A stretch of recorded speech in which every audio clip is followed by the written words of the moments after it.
Okay, these battery videos seem to get a lot of clicks, and I thought, why not get something cheap that I can actually use? I've got 3 Ego tools and only 1 battery, so I decided to pick me up an Ego battery off of eBay and try to fix it for cheap. This one was probably too cheap to be good. I got it for $8 and like $20 for shipping. But right off the bat, we got nothing here. I put it on the charger, no indication at all. The worst part is this cap is loose and some miscreant has already had their hands in it. So this is a worst case scenario. I'm gonna take these screws out. I hope somebody just looked in there and said, "Oh, that's beyond me," and closed it back up.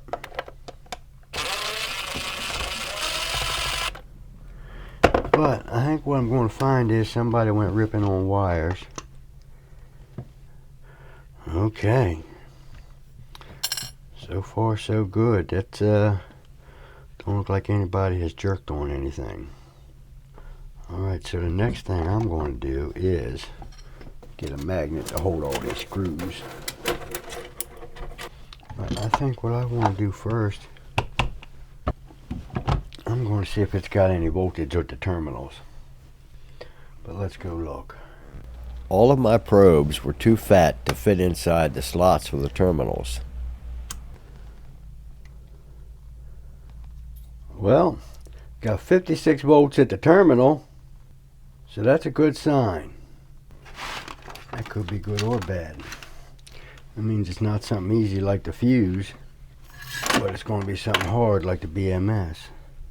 I think the first thing I'm going to do is stick them off of them connectors and pull those out.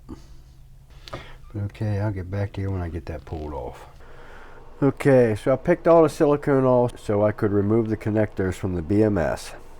I removed the screws from the back plate, removed the screws from the housing. Alright, 56.47. That's 4 volts a cell.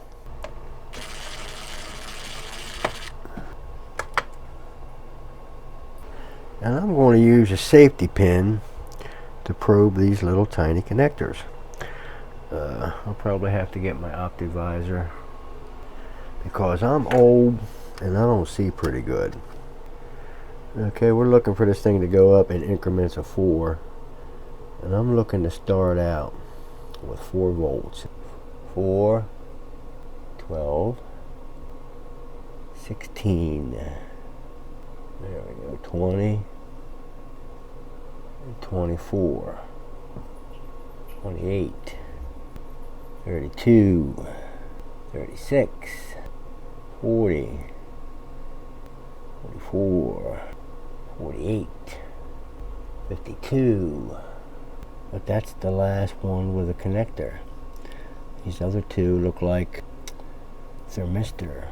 It's reading the last cell from somewhere else. Everything seems to be kosher there. It ran the tool fine. The next step will be to look at this, the BMS. But for now, I'm just going to pick the stuff out of here and see if I can't see anything. It's abnormal.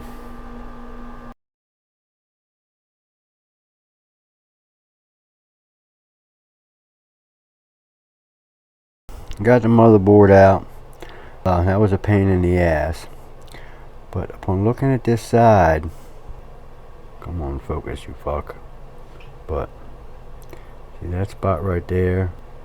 Anyway, that spot right there, that looks like corrosion to me. And a little bit of black stuff around there looks like a skid mark. So I'm gonna see if I just burn up a trace. Not me, I bought this used, but maybe it got wet and burned up a little trace is what it looks like. But I'm gonna get some closer up visors and a little bit of alcohol and a Q-tip.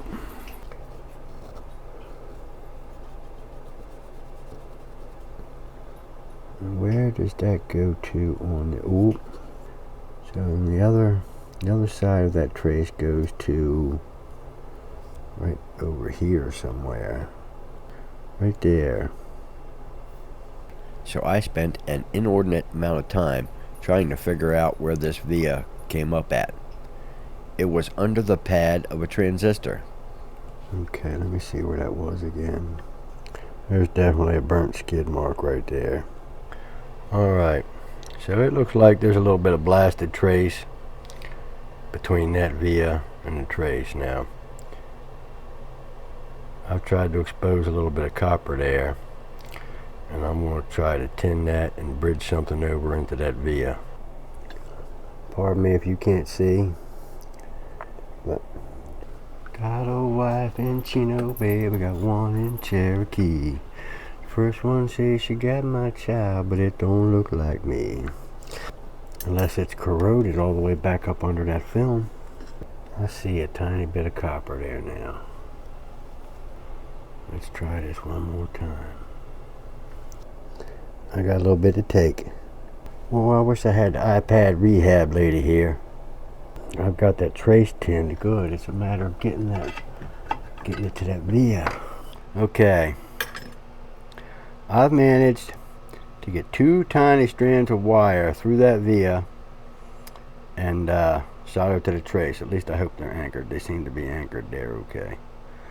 But now, I don't know if you can see these, but alright, they're coming out of this hole right here, the tip of that drill bit, and they gotta be soldered right there. But I'm gonna see what I can do. I got these lookers on. Okay, so we're going to try this again.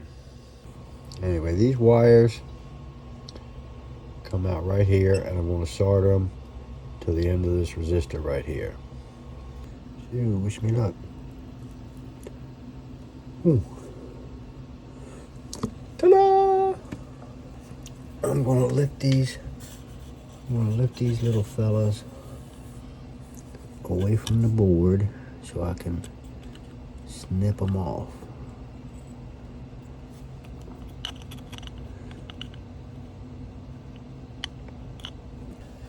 I'm going to reposition this camera and plug these battery wires back in, and we'll see what the hell happens. What we do not want is the magic smoke.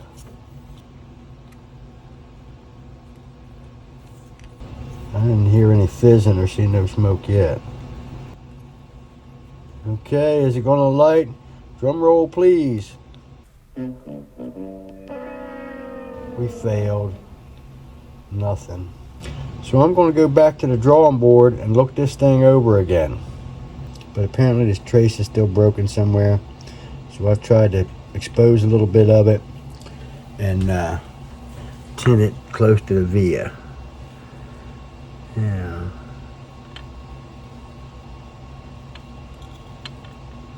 Ooh, that grabbed. Yeah.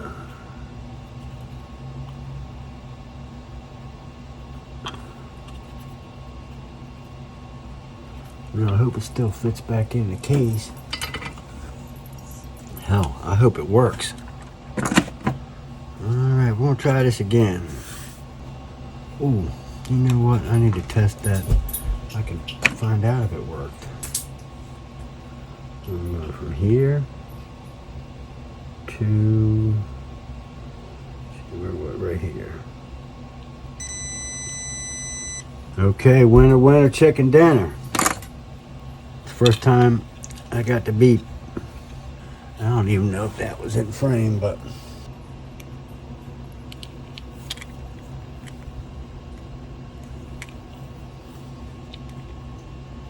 okay, I ain't seen no smoke yet. I wonder what caused that trace to burn out.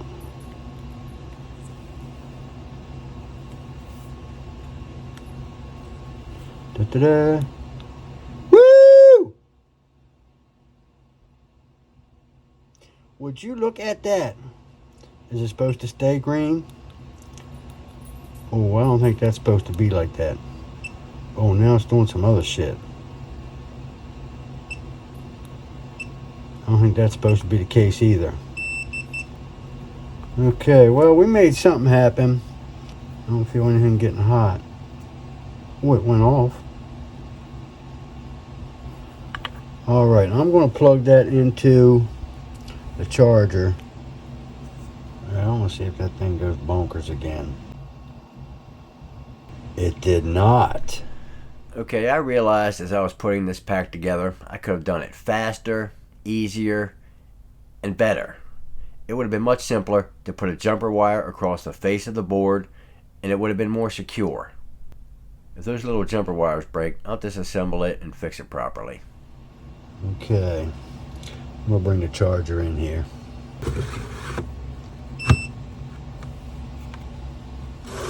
Well, the green light is on.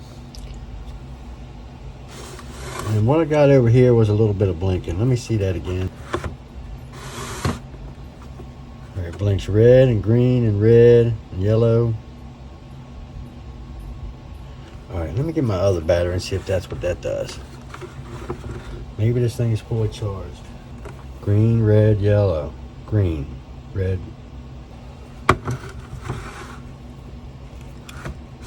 Green, red, yellow, green, red, yellow. Okay. You know, I think this might be fixed. But right now I'm going to put it back together. Alright, we're going to go over this one more time. Just to be clear on this, the trace was blown out right over here. It connected to a via over here. Now those two pieces are, let's see, alright, it connects R46 to, anyway, it connects to the bottom of this 3-pin device right here. I don't know if that's a transistor, I can't see a marking for it, but anyway, it goes to this pin right here. The via comes right up underneath of it. That phase changing material around the cells, that stuff has melted in there, but all the cells seem good. Now that could interfere with that rubber around the button. Get a little magnet, put on my screwdriver. Somebody's outside having a good old time with some fireworks.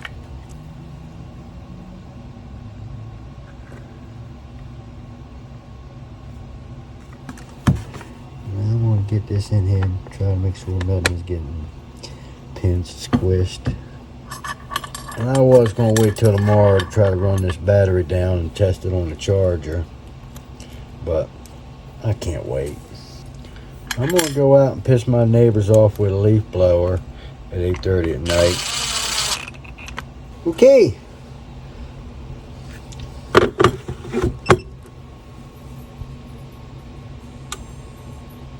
Oh, I heard a relay click. Oh, the fan's kicking on. The little chargy lights blinking. Oh, this one is cycling through colors. Okay, so I'm calling that one a win. This is one of the older style batteries without the segmented status light, which I thought it was when I bought it. But it's working. And I don't know what one of these costs. It's a 5 amp hour battery. I think I did pretty good. I got it for 21 bucks shipped. Thanks for watching, and subscribe to the channel to see what else comes from the island of misfit tools.